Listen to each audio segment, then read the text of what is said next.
Hi అండి, నమస్తే. ఈరోజు గోంగూర మటన్ని ప్రిపేర్ చేసుకుంటున్నాము. స్టవ్ మీద ఒక గిన్నె పెట్టుకుని శుభ్రంగా కడిగిన గోంగూర చిన్న టీ గ్లాస్ నీళ్లు వేసుకుని దీన్ని మెత్తగా మగ్గించుకుని పక్కన ఉంచుకోండి. ఇప్పుడు స్టవ్ మీద కుక్కర్ పెట్టుకుని సరిపడగా ఆయిల్ వేసుకుని 1 కప్పు ఉల్లిపాయ ముక్కలు వేసుకుని ఎర్రగా వేయించుకోండి.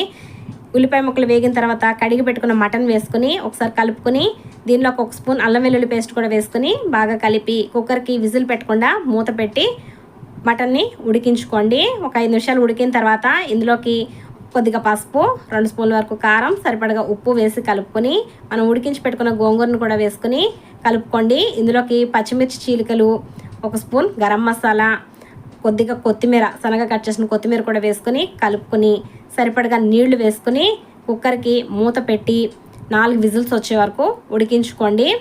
కుక్కర్ ప్రెషర్ పోయిన తర్వాత మూత తీసి కొద్దిగా కొత్తిమీర చల్లుకుని వేడివేడిగా సర్వ్ చేసుకోవడమేనండి.